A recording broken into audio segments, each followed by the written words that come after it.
You're my little pin-up girl. Honestly, you are. How would you like? During the war years between 1942 and 1945, Hollywood experienced its most stable and lucrative 3-year run ever. Pin-up girl. Give a guy a break. But once the post-war euphoria died down, and the era of weekly epic war films, million-dollar productions, and flamboyant Technicolor extravaganzas faded, The lady in the tutti frutti hat. post-war movie screens were filled with dark crime dramas as the genre known as film noir would come to dominate.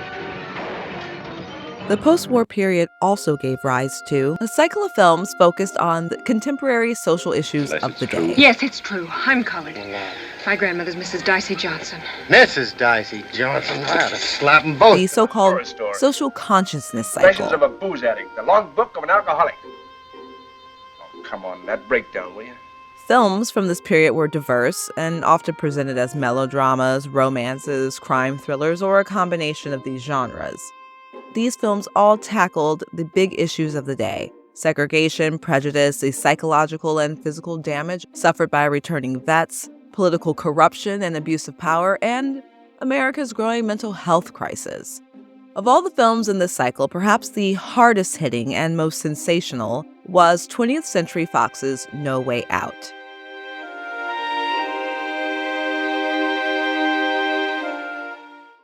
Written by Lester Samuels and Joseph Mankiewicz and directed by Joseph Mankiewicz, No Way Out stars Sidney Poitier in his first screen role, Richard Widmark, Linda Darnell, and Stephen McNally. It also marked the screen debut of acting couple Ossie Davis and Ruby Dee. In No Way Out, Poitier plays Dr. Luther Brooks, the only Black doctor in an unnamed city's county hospital. He has a friend and mentor in the hospital's chief resident, Stephen McNally's Dr. Wharton. Yet, beneath the veneer of professional poise, Luther struggles with self-doubt. You're a capable doctor. You were the doctor in charge. You did what you thought right, and there's an end to it. The night he starts his rotation in the hospital's prison ward, brothers Johnny and Ray Biddle are brought in while attempting a robbery. The Biddle brothers, look at him. Ray, he's the king of Beaver Canal. Yeah, he's beat up more women and old people than anybody. And it's Luther's job to treat them, and he's immediately concerned by Johnny's symptoms. Has he ever been confused before in his sense of direction? Or maybe his sense of touch? And then Johnny dies. I'll get you for this, you black rat. If they hang me, I'll get you for it. When the hospital suggests an autopsy to clarify the cause of death, Your brother was a sick man. In order to determine the exact extent of that illness, we'd like permission to perform an autopsy. You mean cut him up, cut Johnny up? Ray says no. Meanwhile, Dr. Brooks and Dr. Warden set out to find Johnny's wife, Edie, hoping she will give permission for the autopsy. My name's Johnson. Edie Johnson. Since when? Since I divorced Johnny Biddle a year and a half ago. Edie's played by Linda Darnell, and once again, Darnell is firing on 100. Her performance, along with Poitier's, really makes up the heart of this film. Ray Biddle thinks I killed his brother deliberately. We want the autopsy to prove that I didn't, that he died of natural causes. So? Perhaps if you could talk to him. And Edie does go talk to Ray. They say it's on account of you they gotta have the autopsy, because you think he was killed and they want to prove you Because wrong. that doctor murdered Johnny. It's the truth, I swear it. I seen it with my own eyes. I'm supposed to forget my brother couldn't have a white doctor, forget he'd be alive if he did. He begins to convince her that the world of people like Dr. Warden and Dr. Brooks is conspiring against them. And who did he come begging to? To Mrs. John Biddle of the country club? No. To Edie Johnson, another hunk of garbage out of Beaver Canal. Beaver Canal, a downtrodden slum full of impoverished white families who all seethe with anger and class and race resentment. Beaver Canal, it's full of Johnny's pals. And wait till they find out how he got killed. And by what. And don't worry about the autopsy. Yours, I mean. You're gonna be wide open when they find you. And all of this culminates in an explosive and deadly riot.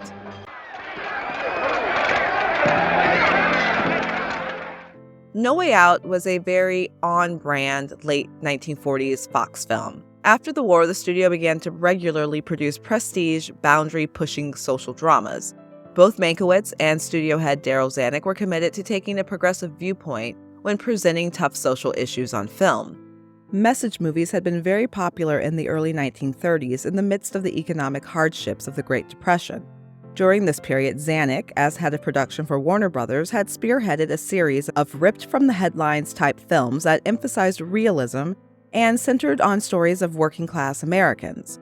Prior to 1945, as head of production for 20th Century Fox, Zanuck had tackled stories about Depression-era migrant workers and the Grapes of Wrath, the struggles of Welsh coal miners and How Green Was My Valley, and mob rule, corrupt leadership, and vigilante justice in the Oxbow incident. Justice? What do you care about justice?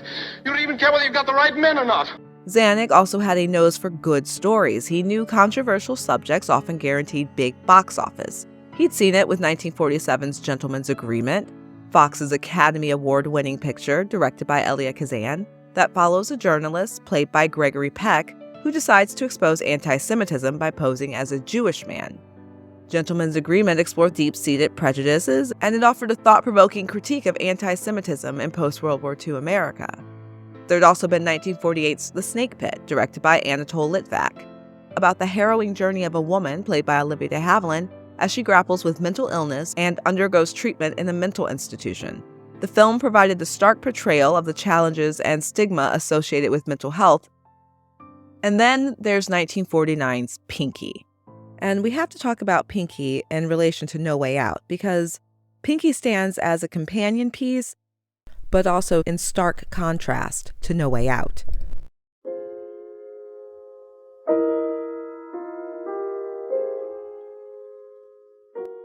Directed by Elia Kazan, Pinky starred Jean Crane as a black woman living in the North passing for white.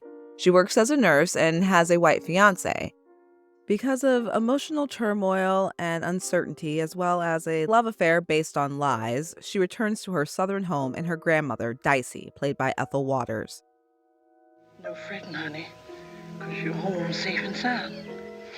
Because Pinky is a trained nurse, she's asked by her grandmother to look after the dying Miss M, played by Ethel Barrymore. Darcy's girl, Pinky, aren't you? Yes. Both Lena Horne and Linda Darnell had campaigned for the role, and according to scholar Donald Bogle, Dorothy Dandridge had tested. Fox went with studio star Jean Crane. Jean Crane's screen image was that of a wholesome and charming girl next door type. She often played innocent, sincere, and graceful characters. An obvious advantage of casting Jean Crane, Miss Girl Next Door, is that she offers members of the white audience otherwise unable to identify with the character Pinky an easy way to slip into sympathizing with her struggles against bigotry and oppression.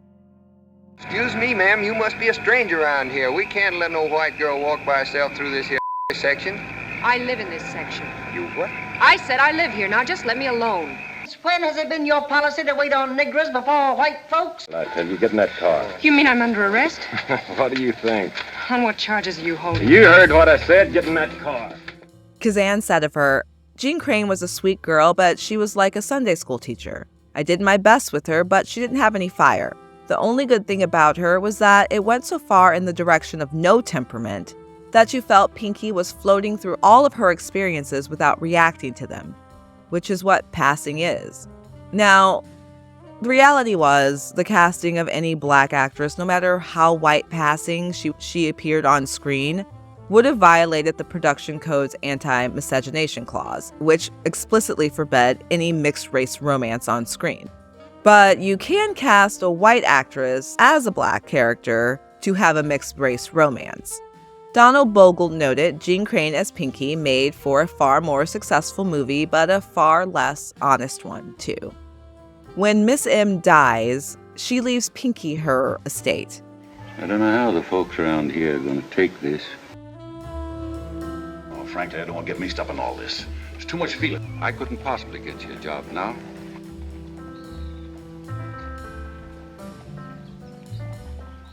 But Pinky wins the case, and she gets to keep the house and the land. And in the end, she decides to remain true to herself. I'm a Negro. I can't forget it, and I can't deny it. I can't pretend to be anything else. I don't want to be anything else. And she opens a black nursing clinic and becomes an inspiration to her community. Roll credits, the end.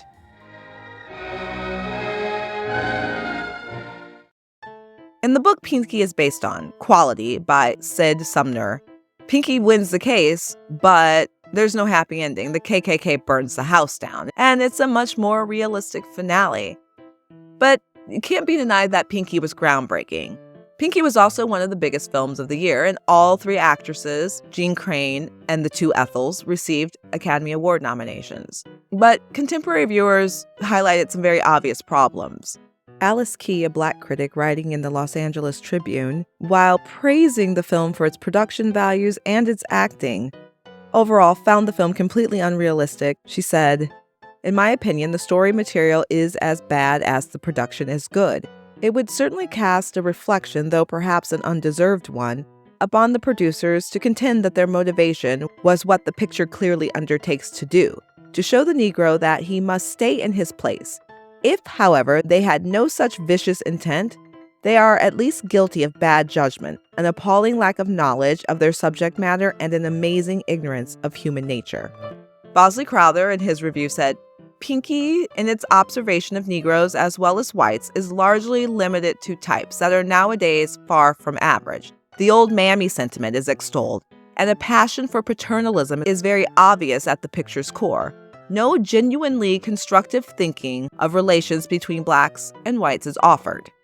While in production for No Way Out, Zanuck compared it with Pinky. He called Pinky tea and No Way Out dinner.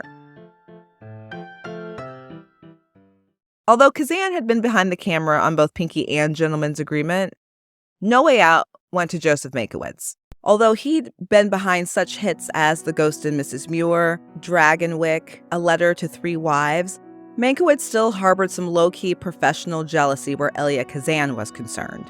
Mankiewicz stated, "With No Way Out, we are dealing with the absolute blood and guts, the bread and potatoes, so to speak, of Negro hating." Darryl F. Zanuck decided to produce this picture because, as he said, "We want to tell the story of the Negro in a white man's everyday world, rather than the Negro in the Negro's world. We are going to show the kind of hate the Negro runs up against in his daily life." But No Way Out does something else, something no other major studio film had done up to that point. It shows contemporary, upwardly mobile black people in their own homes, sitting down to meals, having family discussions, planning their futures, studying for exams, and just living their lives. Honey, I'm gonna have to leave for a while, but I'll be back in time for the show. The film explicitly showed movie audiences that black Americans led lives as ordinary and as complex as their white contemporaries. Oh my God, imagine that. Poitier was personally chosen by Mankiewicz for the role, and the clean-cut, sensitive, intelligent, respectable Dr. Brooks is the genesis of Poitier's screen persona. It was my fight. No! It was my fight! We built a chapel right here. Who's the? You. A friend who taught me right from wrong. A charismatic and capable man who challenges racial stereotypes and overcomes adversity with strong resolve and grace, would evolve and achieve more nuance in his later roles. On the flip side, Richard Widmark had played more than his fair share of psychopaths. Didn't I tell you never to poke your nose? I can wait. And he'd become a superstar, playing the giggling killer Tommy Udo in his very first film, Kiss of Death.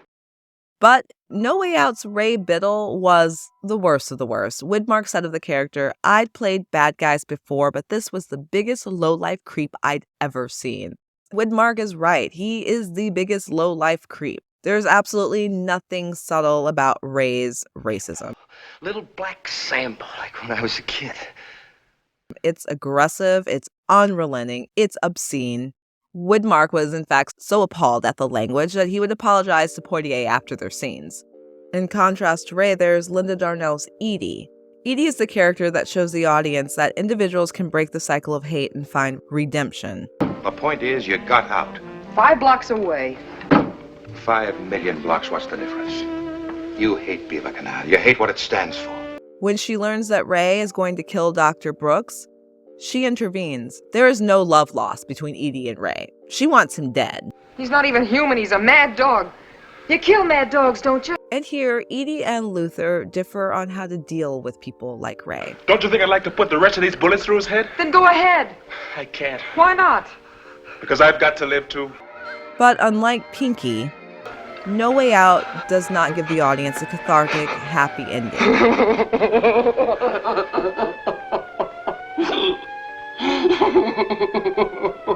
Don't cry, white boy. You're gonna live.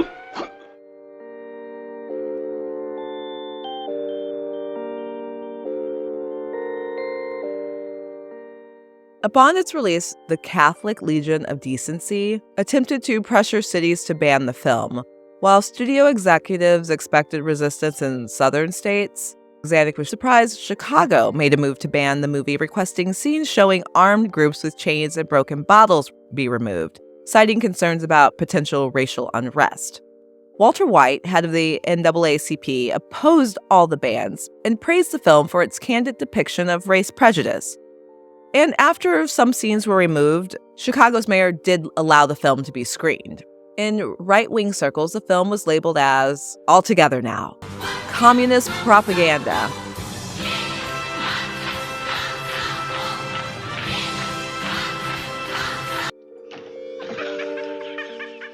But despite the controversies, the reviews were good. Modern Screen in its review said, "Everything Darryl Zanuck failed to do in Pinky, and I persist in thinking that wasn't a very effective picture, he's made up for in No Way Out. Here is a film so brave and uncompromising and emotionally racking, they'll say it isn't entertainment. According to one of the more romantic poets, truth is beauty, but life isn't poetry and sometimes truth stinks. And Mr. Zanuck has faced the facts squarely and still told the truth." Bosley Crowther heaped excessive praise in his New York Times review. While No Way Out does not probe causes deeply or offer any prescriptions for a world of better understanding, it drives home what it has to say in forceful cinematic fashion. Sometimes the sting of a club will make more of an impression than appeals to the intellect.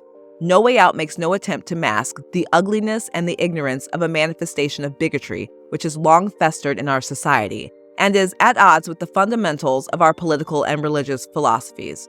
No Way Out poses the problem and says, in effect, what are you going to do about it? It's a harsh, unspoken picture with implications that will keep you thinking about it long after leaving the theater. That makes No Way Out an important picture. In 1950, Zanuck's string of hard-hitting, challenging films had helped keep Fox out of real financial danger, and he had a Time magazine cover out of it, as he was hailed as Hollywood's great movie maker.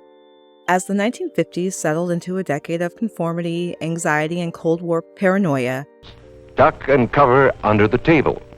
Then, if the explosion makes anything in the room fall down, it can't fall on you. The most popular films of the era were melodramas, musicals, and family films that reflected an idealized version of American life. Studios would continue to produce films that confronted the everyday social issues that faced Americans. However, they wouldn't reach the box office heights of these earlier cycle. The rise of television viewership also played a role in the decline of the message movie. Television brought real-life social conflicts into American living rooms on a daily basis. Looking at these films today, they can seem dated, but at the time of their release, they were really sincere attempts to confront very real problems within American society.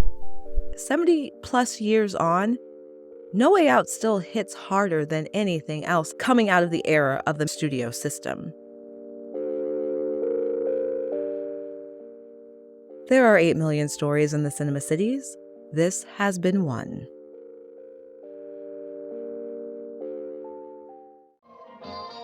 Won't you be my pin-up girl? Give a guy a break. The best that we can give you is cocoa, a cookie, a piece of angel cake.